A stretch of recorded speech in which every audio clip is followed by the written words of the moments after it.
Welcome back, guys. This is Fia over at Fia's Handmade Soaps, and I'm back with the cutting video of my soap. Not sure what to name it. I don't know. I was going to go with Pretty Lady. I don't know why. But if you watched the making of this video, I mixed a little purple, or tried to anyway, in the pot. And to give it a little contrast, sprayed a little glitter on top. Now I'm just taking it out of the mold. It just came out the freezer. I put it in the freezer so it's a little easier to just get it out of the mold. And not every soap is like that. Not every soap has to be put in the freezer. But I found that when it's in the mold like this, and when it's time, if it's cutting day, I'll peel a little bit back and I'll see if the sides are sticking to the silicone or not. Then I'll pop it in the freezer for a little while. But this thing, I'm afraid, because this thing has been in the freezer for about an hour, and I didn't mean for it to be. So I actually forgot about it. So I'm trying to take this out now. Sometimes I show this part, sometimes I don't.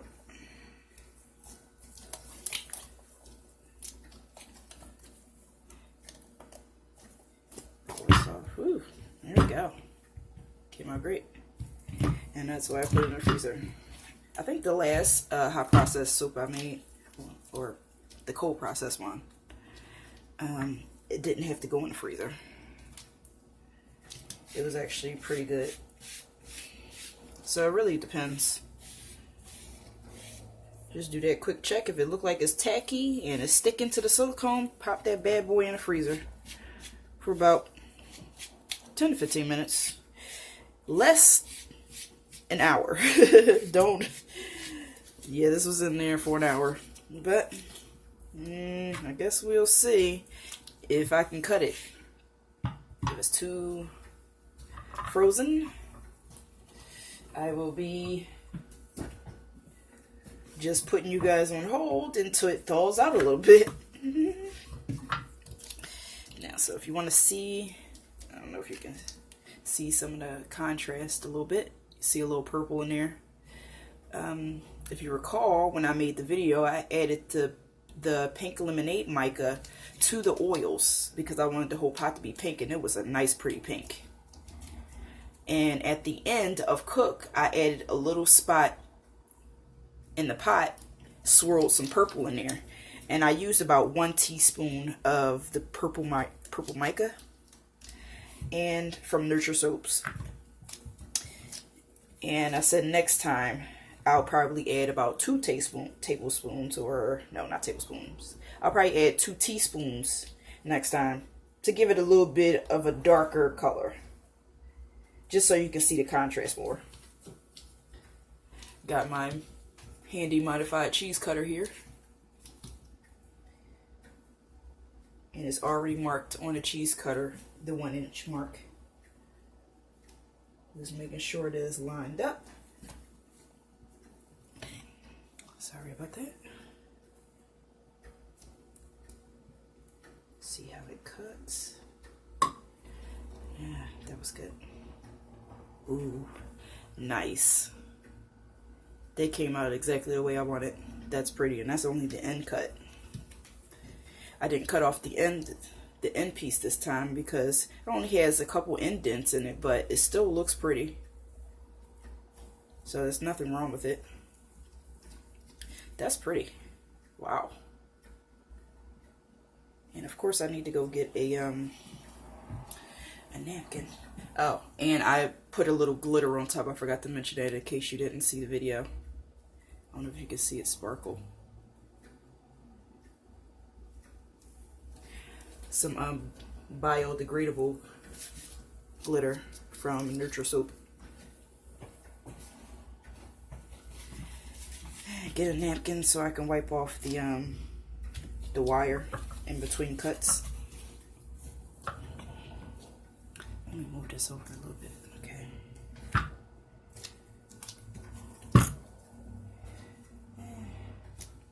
Looks like I need to remodify my cheese cutter to add like a extra piece of wood on the end. But Christmas is coming, so maybe I'll get a real cutter, because I am so sick of this cheese cutter. It's ridiculous.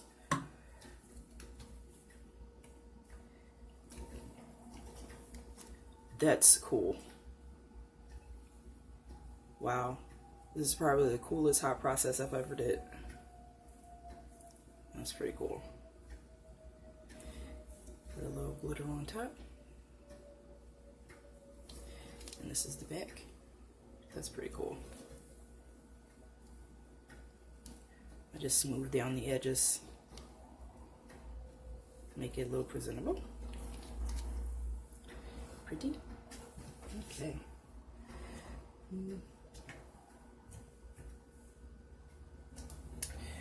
I think that, right. So the fragrance I used was called, let me remember, Bedtime Bath Johnson & Johnson type lavender chamomile. And I got that from the fragrance group that I'm in. And if I remember, I will put the link below, but the group is called Savvy Intelliscents. Not Intelligence, Intelliscents. And fragrances. Forgot that part. Savvy Intelliscents Fragrances on Facebook. And it's a pre-buy group for fragrances. And this one smells absolutely divine. So light. A nice light scent. Smells like a baby. It smells so good. But I don't know, maybe, I guess you could say it smells like a baby, but my baby has never really used Johnson & Johnson. Right off the bat, the pediatricians told me not to use it because it was too drying for baby skin. So it's always been shea butter, coconut oil that I would rub on my son's skin since he has eczema. But all the ones that, the soaps and stuff that people bought from, for our baby showers and everything, I just gave away to like the daycare or anybody else who actually used it, because I realized that, yeah, it didn't work out for him. But this smells so good. Gotta admit, even if you don't use Johnson & Johnson products, they do smell good. I will give them that.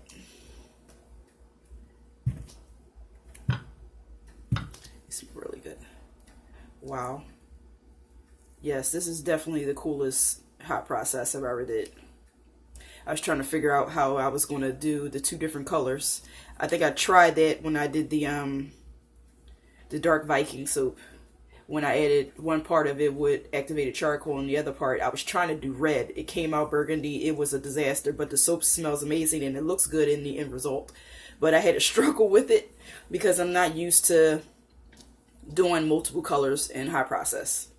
So this one was sort of an in the pot swirl, but if you would do cold process, the in the pot swirl would just be pre-mixing the colors, and then you pour it all into one big pot, and then you just would pour it into the mold. But this in the pot swirl was at the end of cook. It was already colored pink because that's how I started it off. I put the color into the oils in the beginning, and I just, I didn't really section it off. I just poured a little bit of the purple mixed with some sweet almond oil into like half of the area of the pot, and then I just stirred that area. I didn't mix it all in because I didn't want it too muddied. So that one area just had the purple in it. And as I scooped it into the mold, I just scooped a lot of the pink and some purple on it, and I just poured it into the, plopped it into the mold. Not in the pattern or anything, but I just made sure that some of the purple was mixed in there a little bit. I didn't want to do a hanger swirl because I didn't want to muddy it, because I know the purple was kind of light. I wanted it to be darker, but it wasn't. So I just worked with it. I didn't want to do it and muddy it more by taking a hanger to it. So I just plopped it in there. Not in the pattern, but just, you know. And it actually came out perfect. Absolutely perfect. Wow. It smells so good. It really does. And this is, I think I'm going to call her a pretty lady.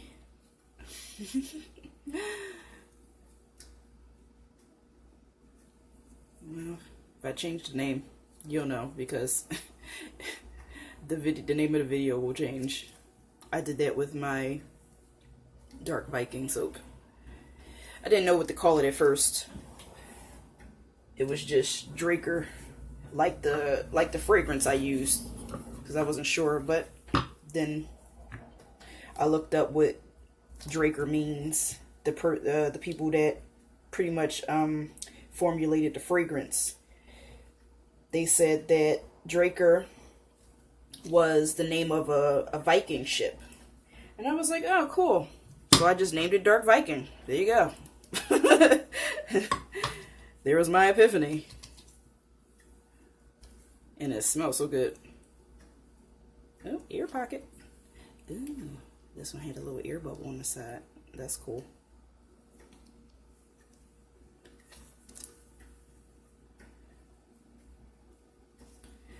I gotta tell you, that purple swirl is pretty.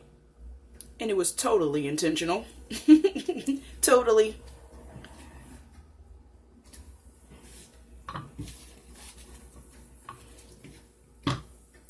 So now I knew what to do.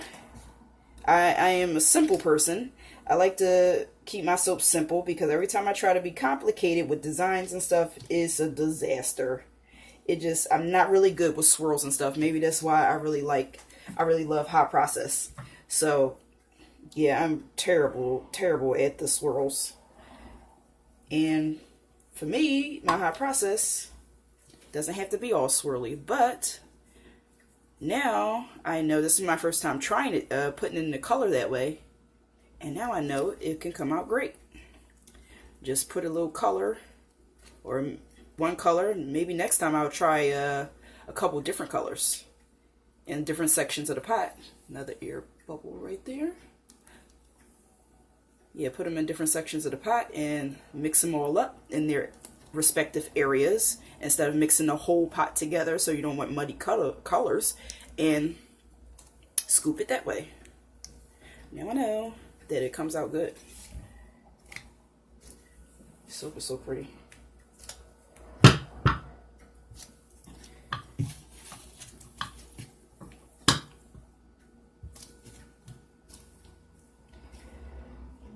Yeah, I think I'll do my hot process colors like that from now on, when I want to look all swirly. When I want to look all swirly and intentional.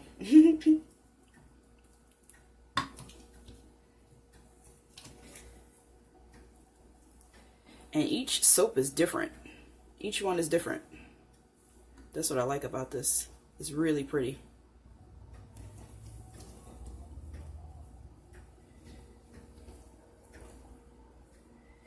The pink certainly have lightened up a lot. In the pot, it was like a deep pink, like almost like a magenta. It was like a magenta color. And I said that when I had put it into the pot, I'm like, this don't really look like pink lemonade. It's really dark. I think I only used like 2 teaspoons of the color, and it was a really dark looking pink, but it was so pretty, so I didn't mind it. But I was worried about the purple I was going to add later, because I'm like, if this pink is so dark, I wonder if I'll even see the purple. But it came out perfect. So yeah, I wouldn't change anything. So if I did this again, I think I would do it exactly the way it is, because it's really light. I think if I'd have used 2 teaspoons of purple, I don't know, it might have been too dark, and it probably wouldn't have looked weird, but I feel like this 1 teaspoon of the purple mica came out perfect. So whereas I was questioning it before, I actually don't now. I think it was a perfect choice. I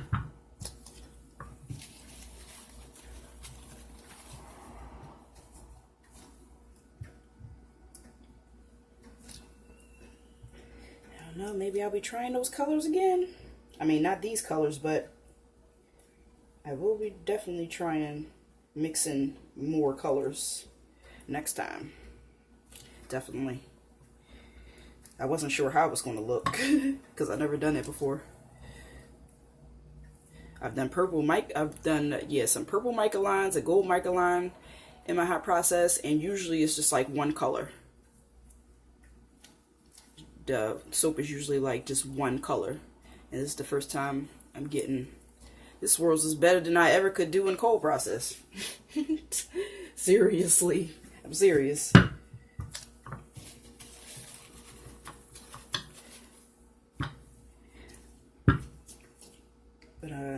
But it doesn't bother me because everyone has their strengths, and cold process is just not one of mine. I mean, I could do cold process, but the swirls and stuff is just not one of my strengths for cold process. Not at all.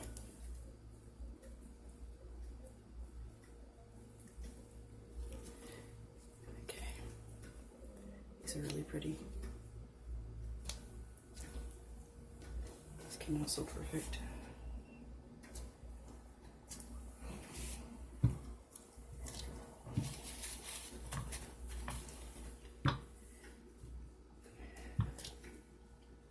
For these videos, I do want to try and, you know, do a few cold process and not just all hot process. But, you know, it is what it is.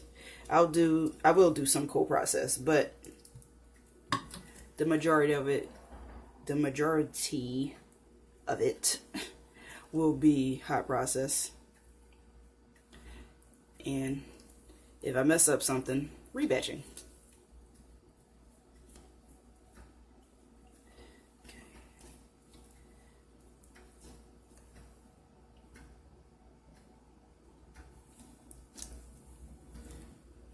These are so perfect, so perfect. They smell so good.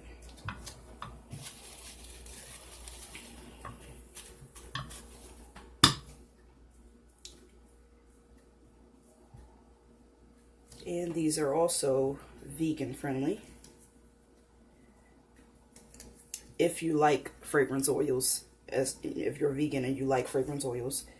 I know some vegans don't. But there might be a few who don't mind fragrance oils. As far as the ingredients, vegan friendly. Even the colors that I use from Nurture Soap,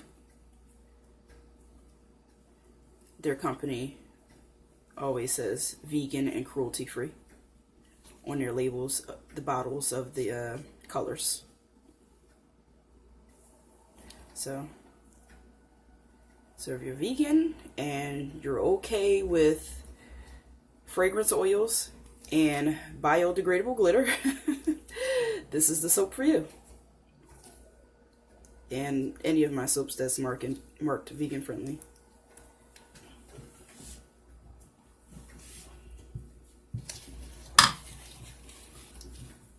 I mean, of course, not all of my soaps are vegan. Because I do like to use goat's milk for some of them. Excuse me.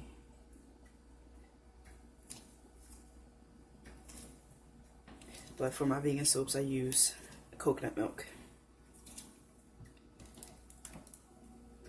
I do want to get my hands on some hemp milk one of these days. They sell it at the supermarket now, which was new. Went there to go shopping and I was like, huh, that wasn't there before. Because my friend mentioned hemp milk, and I was just like, first of all, I don't know where to even get that, but apparently at shop right now.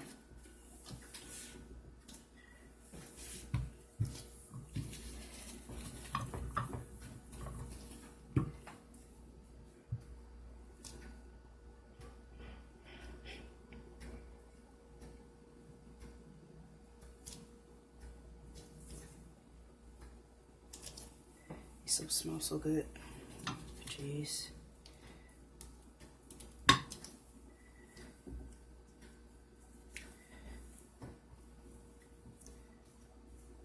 As soon as my husband walks in the door, he knows when I've been making soap, because you can just smell it.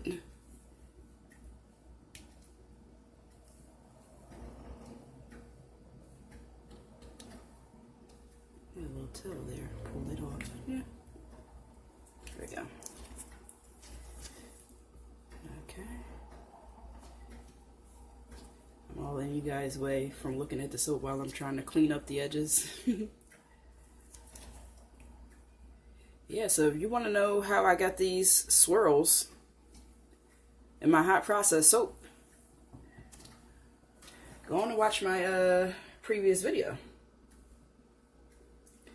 The making of this soap, which will probably be called Pretty Lady unless I can find something better. Otherwise, yeah, if you want to know how I did it, go on over and watch the making video, and you will find out what happened. Because this even surprised me how great it came out. I cut that one all wonky. This is why I need a professional cutter. This one's cut wonky. It feels like it's cut a little chunkier than the others. Yeah. I can't cut a straight soap to save my life, even with a cheese cutter. This one's really pretty. I really like this cut here. Yeah. Wow. I can't believe how great these turned out. And this is an end piece. I think this is like, what, half in? Not half an inch. And this is an end piece. That will be samples. Yep, cut these into samples.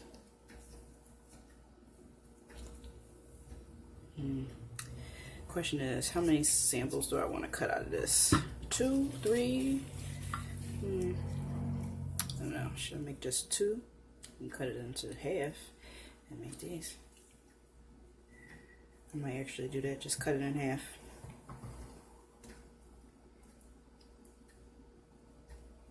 There we go.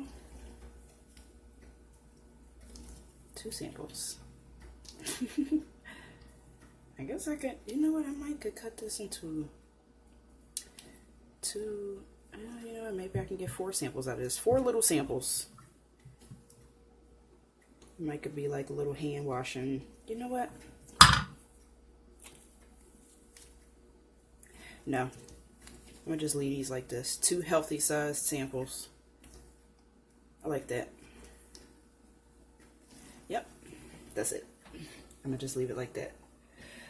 Okay. Thank you guys so much for watching the cutting of this video. I am Fia over at Fia's Handmade Soaps. Going over to Facebook and follow my page. Don't forget to hit the thumbs up, subscribe if you want to see more videos from me. Thank you guys. And I will see you again.